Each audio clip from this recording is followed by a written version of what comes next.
Hello, my name is CJ, and welcome back. And this is another section of how photography works. This time we are going to talk about the quantity of the depth of field. The depth of field is influenced by the following factors: the diagrams or lens opening, the focal length of the lens used, and distance between the lens and the focus point. The influential factors of the depth of field is I would like to you guys to remember this. The smaller that is the larger F numbers in diagrams, the more depth of field, vice versa. The shorter the focal length of the lens used to you get more depth of field, vice versa.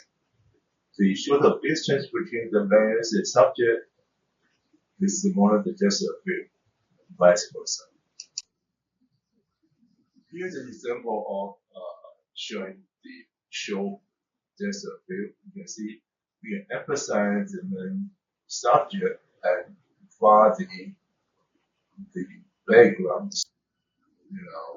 You will know that this picture is based on what the copy parts, not the chair in the background, because the a little bit of unheavy the focus on the copy, not the chair.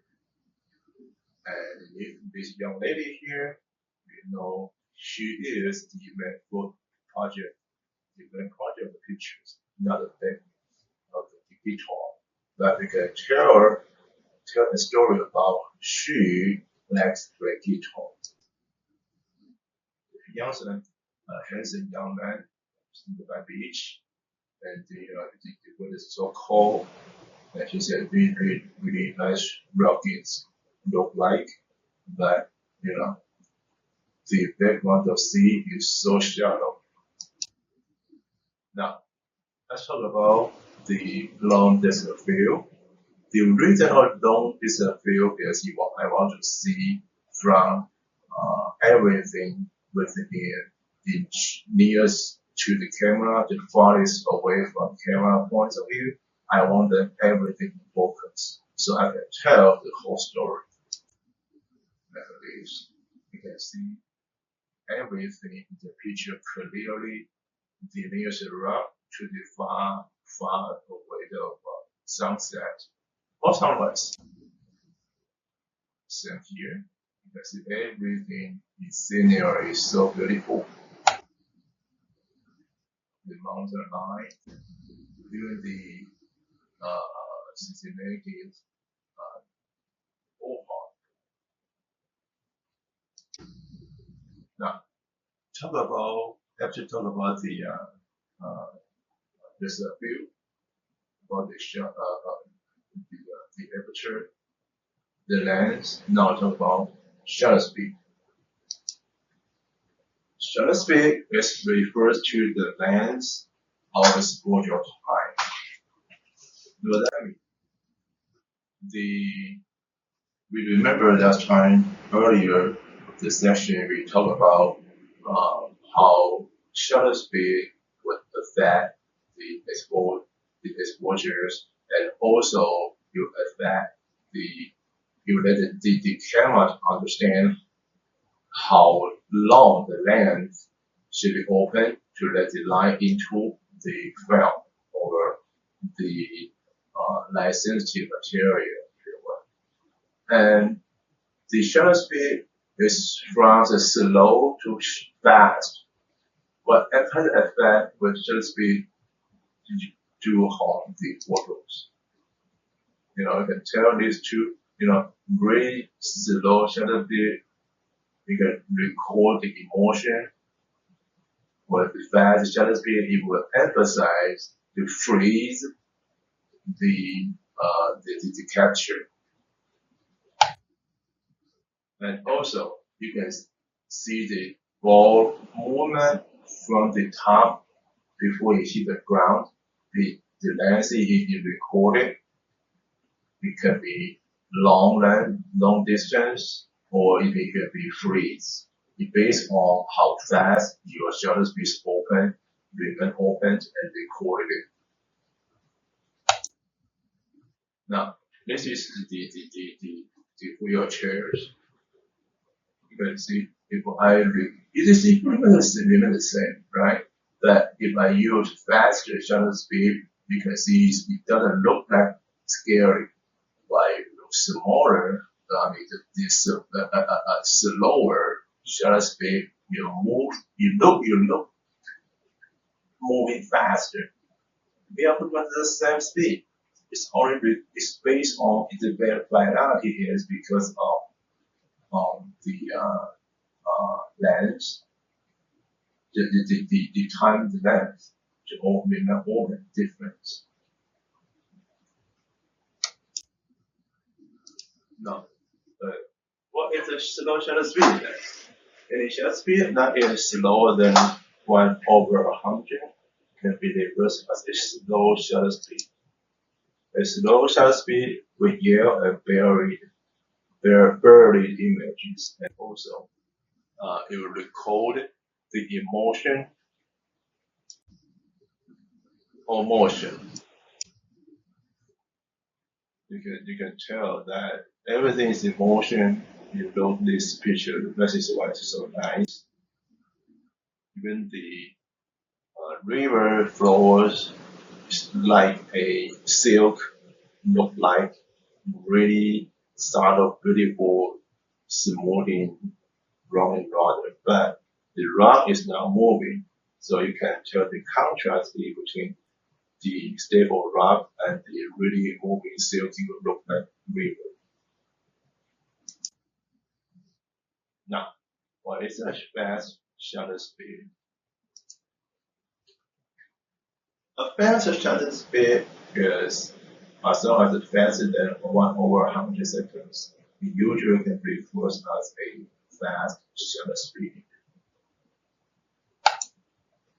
A fast shutter speed yields a frozen images.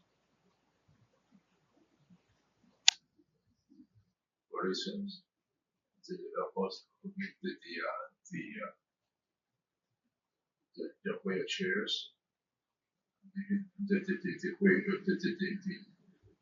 we have seen this in playgrounds, state fairs, the airplane. How fast can airplane go? Fast, right? So you want to take a picture of them, begin the key pictures really clearly. That you have to use really fast shutter speed. The recording the emotion is the skateboard voice, and this is really intense. So this is require very fast shutter speed. And also, like I said, you can always record and freeze the motion, so that this server, you can see he is at the moment that he's fast. Now, we have got aperture, we have got just a fill, the aperture opening, and the shutter speed open length. It yields a result called exposure. The exposure is measuring balance of light. A correct exposure means the right amount of time. That is a correct combination of aperture and shutter speed that projects onto the film. So it yields a good result exposure of film. Remember, there's, as the right amount, there's no such thing as exact amount. And also the good results, because I don't think there's a so-called a metric called exact exposure. Let me show a couple of examples here. This is my boy when he was like 2-3 years ago. When he was 2-3 years old. I took him to a zoo, and from here you look like you can see the skin is not right, the hair is not there, and you have see there's another funny things behind him. And you know what? You cannot tell much of that things because it's back of information. But this one is better, so much better. Okay, you can see the skin. You can see the monkeys right behind it. You can see some little hands, and everything is much better. Now this one is way too much information. Let's go double exposures. You can see the skin tone too white. Everything is white washed out. That's too much information, or we call it overexposure. Here shows the difference in the varieties of exposure. Here's pretty much what we call the exposure time, and with the 0 EV. EV means exposure value. Okay.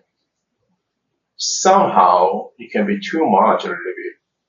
+1 EV, that means the one step over the amount.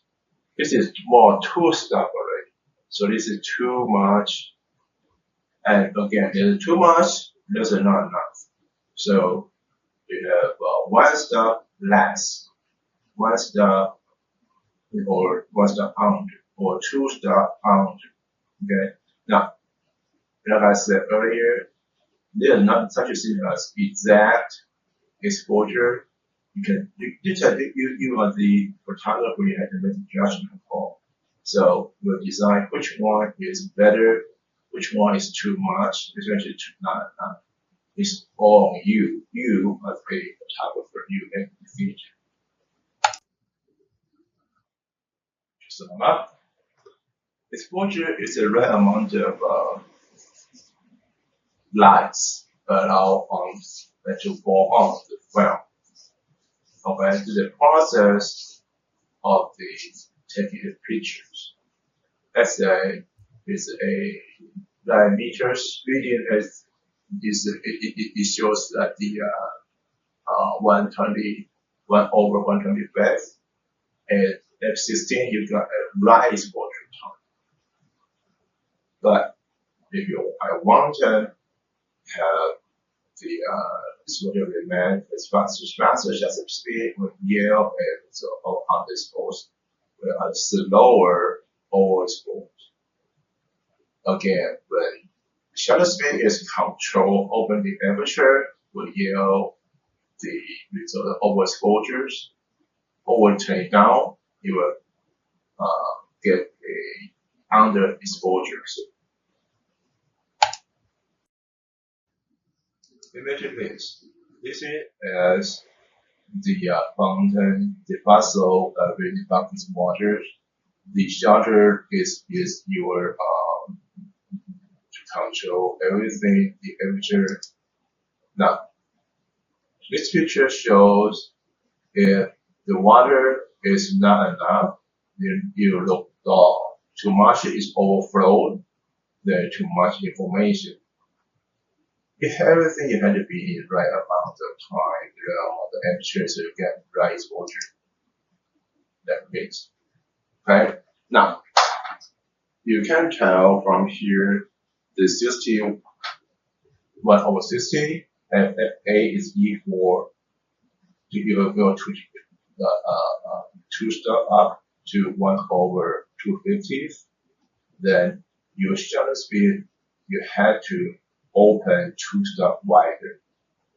Well, if you cut down your shutter speed, means you push it up, that means you have more exposure time, then you have to cut down your exposure aperture to remain the same amount of the exposure. There's a rule called FAMB there. Some professional photographers would like to preset aperture at f8 and determine the shutter speed. it means that, again, this is more like a photographer need to make a judgment call. But this is a couple of examples that show that FA is really, really nice, really good aperture, I might say, because you pretty much you wanted it within just the field that you wanted it desired, but you still won't lose too much of detail far away. Not less the closer to your aperture. So FA is really a good starting point to study a picture. But for a photography artist, there's another thing as the color exposure. The real world generally contains a wider range of the tones than what you can found. So make an artistic decision about this, right? Whether it's too much or not. That's you as a photographer that make a decision. All right, that's pretty much sum up for this kinds of lecture. Here's the Korean bibliographies. I don't know much of the example I show in the lecture, but you should be able to find everything here. Thank you. I'll see you next time.